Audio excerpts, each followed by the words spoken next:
나는 공무원인 게 자랑스럽다. 6할력? 이런 건 씨알도 안 먹힌다. 저는 20살 때부터 공무원을 했습니다. 9급으로 들어와 8급, 7급, 지금은 8년차 공무원이죠. 주변에서는 부럽다는 소리를 합니다. 와 부럽다. 네가 레알 승자다. 라고 얘기하지만 저는 정작 그만두고 싶습니다. 잠깐 제 얘기를 하겠습니다. 사건은 3년 전으로 거슬러 올라갑니다. 제가 공직 생활을 하면서 가장 힘들었던 시기는 시청에서 근무할 때였습니다. 저는 군대를 막 전역했고 뭐든지 할 수 있다는 자신감에 불타오르고 있었습니다. 그 팀장님을 만나기 전까지는요. 그 팀장님은 군대를 전역한 뒤 약 4달 뒤에 만나게 됩니다. 처음에 계셨던 팀장님도 쉽지 않다고 소문난 분이셨지만 버틸만 했습니다. 라고 생각하던 그때 태공씨, 나 몸이 안 좋아서 병가 좀 낼 것 같아. A few moments later. 계속 안 나오시는 걸 보니 몸이 정말 안 좋으시나 보네. 야 빤스시 관뒀대. 옆에 팀원이 갑자기 그만뒀습니다. 말로만 듣던 빤스런을 눈으로 직접 목격한 상황이었습니다. 그도 그렇게 그 당시 시장님 공약 사업으로 여러가지 사업이 한 사람에게 집중된 상황이었습니다. 그래도 다행히도 금방 새로운 주사님이 배치되었는데 그 역은 대기업 출신이었기 때문에 빠르게 일을 치고 나갔습니다. 제가 봤던 공무원 중에 가장 일도 잘하고 멘토로 삼고 싶은 형이었습니다. 라고 생각하던 그때 애들아 인사발령 떴다. 팀장님 바뀌셨는데. 근데 됐다. 그 형은 토시 하나 안 틀리고 됐다 라고 외치며 나갔습니다. 그때부터 지옥이 시작되었습니다. 새로운 팀장님은 이해할 수 없는 사람이었습니다. 저희는 공사감독을 주로 하는 부서인데 자격 조건에도 맞지 않고 일도 속된 말로 같이 처리하는 업체들을 쓰라고 하셨습니다. 야, 이 업체 쓰자고 해. 계약팀 가서 얘기해. 팀장님 근데 업종이 다른데요. 저희가 아는 건 기계 쪽인데 이건 건축. 야, 안 되는 게 어딨어? 다 되는 거지.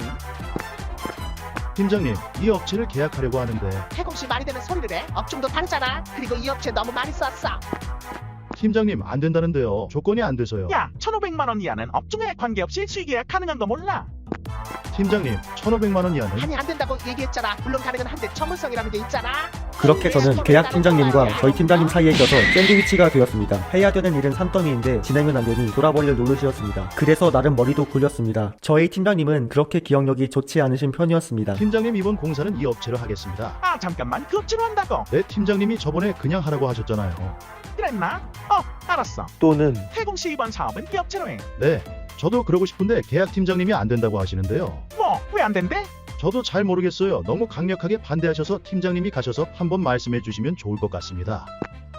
팀장님 이번 사업은 이 업체로 하겠습니다. 태공씨 이 업체 너무 많이 썼다고 말한 것 같은데. 저도 그렇게 생각하는데 저희 팀장님이 무조건 이 업체로 하라고 하셔서 이따가 말씀해 주신대요. 아우 그 인간. 두 팀장님 사이를 이간질시켰습니다. 저는 그렇게 정치라는 것에 눈을 띄었고 공무원은 일 20%, 정치 80%라는 개념이 이때 바뀌게 되었습니다. 이 사건 말고도 정말 힘든 일들이 많았습니다. 야, 이거 2억짜리 공사인데 설계해봐. 다음 주 월요일까지. 시발 금요일 퇴근 전인데 주말 동안 어디 가지 말고 일하라는 소리입니다. 안녕하세요. 저희 팀원인데 아주 일꾼입니다. 이 친구가 다 처리해줄 겁니다. 불편한 게 있으면 뭐든지 이 친구한테 얘기하세요. 아니 시발 일 많아 죽겠는데 웬 헛소리야. 립서비스는 지가 하고 일은 내가 안 해.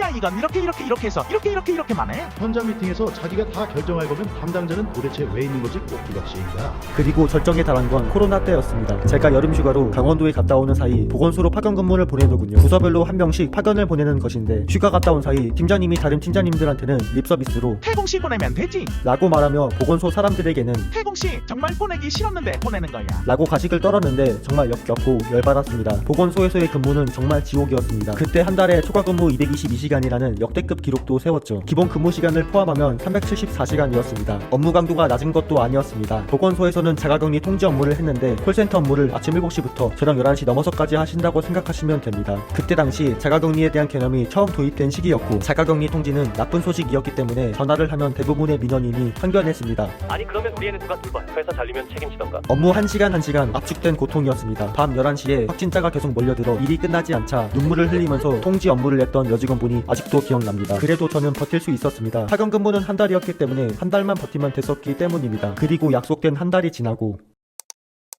왜 인사 발령이 안 나지? 한 달하고도 며칠이 지났는데. 네, 인사팀이죠. 제가 한 달 동안 파견 근무를 가기로 했었는데 한 달이 지났는데 아직 인사 발령이 안 떠서요. 아 태공씨 미안해요. 곧 추석이라서 인사 발령이 나기가 뭐하네. 아마 추석 지나고 날 것 같아요. 죄송해요.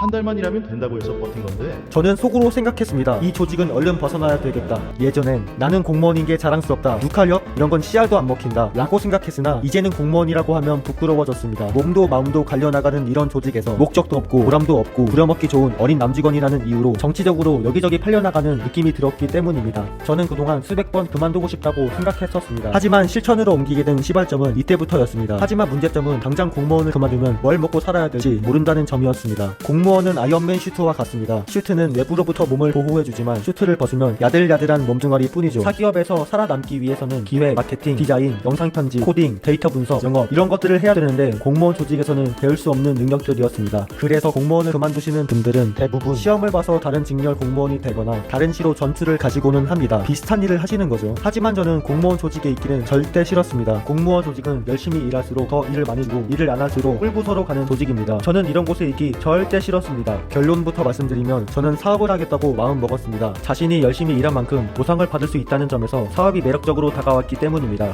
이 A는 다음 영상에서 얘기하도록 하고 다시 본론으로 돌아오겠습니다. 요즘 MZ세대 공무원들이 관둔다는 이야기가 많습니다. 수많은 기사와 커뮤니티에 글이 올라오고 유튜브에 퇴사 브이로그 영상들이 올라옵니다. 그리고 수많은 기사와 글들을 읽고 공통점들을 발견했습니다. 정리하자면 크게 4가지 정도입니다. 첫 번째, 조직 문화에 대해 불만이 있음. 두 번째, 낮은 보수와 미래 비전이 없어 불만과 불안이 있음. 세 번째, 워라벨에 대해 불만이 있음. 네 번째, 나도 안 잘리지만 저 새끼도 안 저도 이들의 이야기에 동의합니다. 하지만 아까도 얘기했지만 공무원은 아이언맨 슈트와 같습니다. 슈트를 벗으면 밖에 있는 캡틴 아메리카와 맨몸으로 맞짱을 떠야 됩니다. 그래서 저는 개인적인 능력들을 키워서 근육을 기른 뒤 퇴사를 하려고 합니다. 그 시기는 2024년 상반기입니다. 저는 많은 공무원분들에게 모범 퇴사자의 선례가 되어서 귀감이 되고 싶다고 생각하고 있습니다. 그리고 퇴사한 뒤 공직에서 고통받는 여러 사람들에게 도움을 주고 싶습니다. 많은 공무원분들이 업무적 스트레스로 인해 극단적인 선택을 하고 계십니다. 차라리 그만두면 되지 왜 목숨을 끊었냐 라고 생각하시는 분들이 계시겠지만 공무원을 그만두려고 하면 주변에서 이렇게 좋은 직장이 어딨다고 그것도 못 버텨서 어떡하려고 그러니 좀만 더 버텨봐라. 처음에는 힘들지만 버티다 보면 나중에 괜찮아진다. 라는 등의 반응이 돌아옵니다. 정말 힘들어서 죽을 것 같은데 이런 반응들이 돌아오니 얼마나 힘들까요?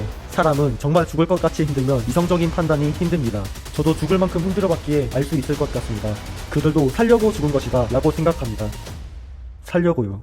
제 생각에 예비 퇴직자 공무원분들의 가장 큰 고민은 공무원을 그만두면 뭘 먹고 살지? 인 것 같습니다. 누가 길을 가르쳐 주거나 하지는 않으니까요. 저는 인생에 롤모델은 없다고 생각합니다. 사람마다 배경, 환경, 성격, 장단점 모든 게 다르니까요. 다만 내가 어디로 나아갈지 이정표가 되는 사람은 있다고 생각합니다. 저라는 사람이 여러분들에게 이정표가 되었으면 좋겠습니다. 앞으로는 공무원 퇴사 준비와 관련된 컨텐츠들을 꾸준히 업로드할 예정입니다. 여러분들의 구독과 좋아요는 저에게 힘이 됩니다. 긴 영상 시청해주셔서 감사합니다. 좋은 하루 되세요.